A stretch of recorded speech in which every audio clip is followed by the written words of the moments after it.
श्रीपराशरभट्टार्याः श्रीरङ्गेशपुरोहिताः श्रीवत्साङ्गसुत श्रीमान् श्रेयते मेस्तु பூயசே. ஸ்ரீ விஷ்ணு சஹஸ்ரநாமத்தில் இன்றைக்கி 29வது திருநாமம் பூதாதிகி. போன திருநாமம் ஸ்தானுகுன்னு பார்த்தோம். அதாவது அசைக்க முடியாத அடியவர்களை ரட்சிப்பதில் நிலைத்து நிற்பவர் பார்த்தோம். ஆசிரித வாத்சல்ய திவசதையா அப்படின்னு அதுக்கு அர்த்தம். இன்னைக்குள்ள திருநாமம் பூதாதிகி. பூதைகி உபதேயத்தே, அதாவது ஜீவராசிகள் எல்லாரும் அவருக்கு சரீரமாக இருக்கா இல்லையா, அதனால் எல்லாராலையும் ஆதரிக்கப்படுகிறார். ஏன் பகவான் ஆதரிக்கப்படுகிறார்? நம்ம அவருக்கு சரீரமாக இருக்கோம். மேலும் பகவான் என்ன பண்ணார்? அனித்தியத்தெல்லாம் போக்கிட்டு இஷ்டத்தை கொடுக்குறார். அப்புறம் நம்மளை ரட்சிக்கிறார், நல்ல மங்களத்தை கொடுக்குறார். எல்லாம் பார்த்தோம் இல்லையா போன திருநாமங்களில். அதனால் அப்படிப்பட்ட பகவானை நம்ம ஆதரிக்காமல் இருக்கலாமா? ஆதரிக்கணும். அதுக்கு தான் பூதாதிகின்னு பேர்.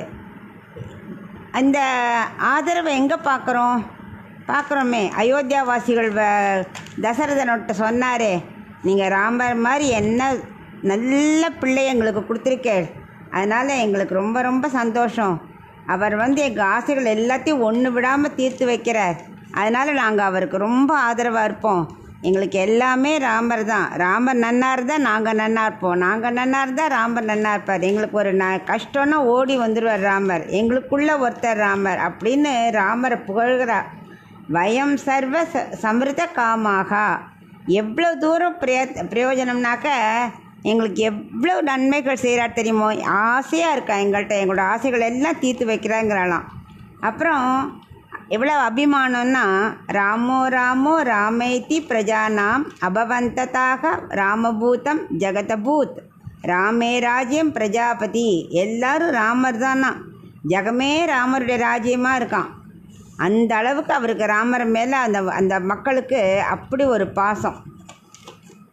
எல்லா ஆழ்வார்களும் இப்போ இருந்தும் கூட ராமர் மேலே பாசனம் பாடுறதை விட கிருஷ்ணர் மேலே நிறைய பாடியிருக்கா. அது ஏன் அப்படின்னா, அதுக்கு பெரிய வாச்சான் பிள்ளை வியாக்கியானத்தில் சொல்கிறார், ராமருக்கும் கிருஷ்ணருக்கும் ஒன்றும் இல்லை, சின்ன சின்ன வித்தியாசங்கள் தான்.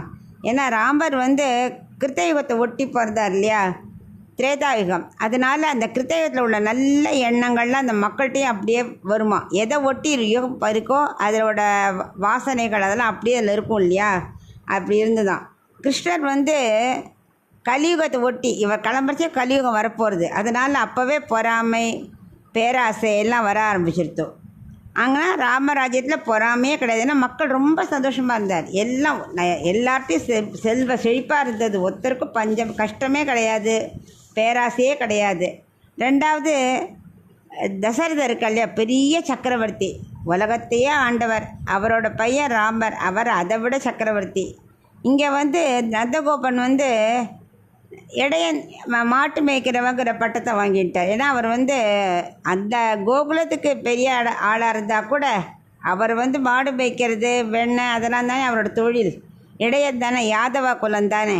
அதனால் கண்ணனுக்கு அந்த மாதிரி யாதவ குலங்கிறனால கொஞ்சம் அவள் எல்லோரும் மரியாதை கொடுக்காமல் இருந்தாலும், அவள் கண்ணன் பகவானே நினைக்க மாட்டேங்கிற, பாதி நேரமும் மறந்து போய்டுறது.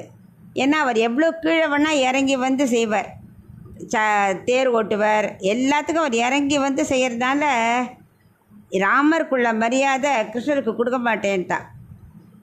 ரெண்டாவது, அயோத்தியா சராசரங்கள் எல்லாம் ராமா ராமா ராமான் இருந்தா. ஆனால் கோகுல சராசரங்கள்லாம் என்ன ஆச்சு, ஒவ்வொரு அசுரர்களாக பூதனையிலேருந்து கேசி வரைக்கும் கம்சன் அனுப்பிச்சு அவளோட ஒவ்வொருத்தரையாக கிருஷ்ணரை கொல்றதுக்கே வந்துட்டு இருந்தா. அதனால் ஜீவராசிகளால் ஆதரிக்கப்படுவர் பகவான். அதுதான் பூதாதிகி. எல்லாருக்கும் பகவான்னாக்க ஆதரிக்கப்படுபவர் அப்படின்னு அர்த்தம். ரெண்டாவது, ஆதியானவர், எல்லாருக்கும் முதன்மையானவர் அப்படின்னு அர்த்தம். இப்போ நம்ம இதுக்கு ஒரு சின்ன கதை பார்க்கலாம்.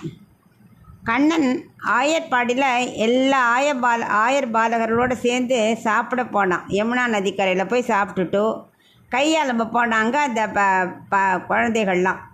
அப்போது தேவர்கள் இருக்கா இல்லையா, 33 கோடி தேவர்களும் இறங்கி வந்துட்டாளாம். எதுக்கு? கண்ணன் பகவான் இல்லையா, ஸோ அவள் சாப்பிட்ட உச்சிஷ்டத்தை நம்ம சாப்பிடணும் அப்படின்னு சொல்லி மீனாக வந்துட்டாளாம். அது தெரிஞ்ச உடனே பகவான் என்ன பண்ணார், குழந்தைகள்கிட்ட பாரு பெருமாள் பிரசாதம், அதை சாப்பிட்டா கையெலும்பக்கூடாது, வேஷ்டிலெல்லாம் கையை தொடச்சிக்கோங்க அப்படின்ட்டாராம். ஸோ தேவர்கள்லாம் ஏமாந்தே போயிட்டா. என்ன பண்ண உடனே தேவர்கள் சரி இந்த கண்டனுக்கு ஒரு பாடத்தை புகட்டணும்னு சொல்லிட்டு பிரம்மாட்ட போய் சொன்னான். பிரம்மா உடனே என்ன பண்ணார், அவர் அப்பப்போ அவரும் அப்படி தான் மாயை மறைச்சிரும் அவருக்கு, கண்ணன் பகவான்கிறத மறந்துடுவார். அவர் என்ன பண்ணார், எல்லா கிருஷ்ணன் இருக்கிற எல்லா பாலகர்கள் மாடு கன்று எல்லாத்தையும் ஒரு குகையில் கொண்டு மறைச்சி வச்சுட்டு சத்தியலோகம் போகிறார். அதுக்குள்ளே கிருஷ்ணர் தெரியாத இந்த விஷயங்கள்லாம் அவர் பிரம்மாவா மாறி காவலர்கிட்ட சொல்லிட்டு அது மாதிரி ரியல் பிரம்மா நான் வந்தாச்சு, இன்னொருத்த வேஷம் போட்டுட்டு இன்னொரு பிரம்மா வருவார், உள்ளே அலோவ் பண்ணாத அப்படின்ட்டார்.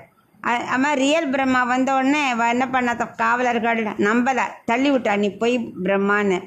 அவர் கீழே விழறார்.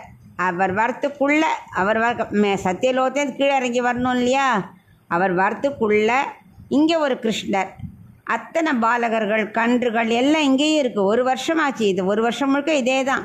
எல்லா குழந்தையும் அவள் வாத்துக்கு போகிறா, மாடு கண் அங்கங்கே போகிறது. ஆனால் எல்லா அம்மாக்களுக்கும் என்னமோ தெரில, இந்த ஒரு வருஷம் மட்டும் அந்த குழந்தைகிட்ட அபரிமிதமான பாசம்.